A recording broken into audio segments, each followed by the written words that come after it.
গেলেন।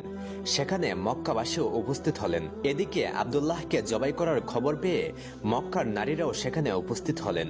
সেই নারীদের মধ্যে একজন ছিলেন ওরাকা বিন নফলের কন্যা মরিয়ম। ওরাকা বিন নফল ছিলেন তৎকালীন তাওরাত পণ্ডিত। তার কন্যা মরিয়মও তাওরাতে পারদর্শী ছিলেন। তিনি জানতেন যে এই আব্দুল্লাহর উরসে জন্ম নেবে আখিরি নবী হযরত মুহাম্মদ সাল্লাল্লাহু আলাইহি ওয়াসাল্লাম। তাই তিনি আব্দুল্লাহকে কোনো মতেই জবাই করতে দিতে চাইলেন না।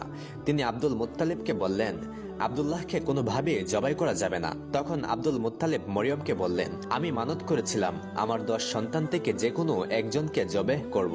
মানত অনুযায়ী এখন যদি আমার 10 সন্তান থেকে একটি সন্তানকে জবেহ না করি, তাহলে আমার 10 সন্তান মৃত্যুবরণ করবে এবং জমজম কূপ থেকে আবার পানি বের হওয়া বন্ধ হয়ে যাবে। তখন মরিয়ম বললেন, যেটাই হয়ে যাক না কেন আব্দুল্লাহকে জবাই করা যাবে না। বিনিময়ে এই মক্কা নগরীতে রক্তের বন্যা বয়ে যাবে, তবু আমরা আব্দুল্লাহকে জবাই করতে দিব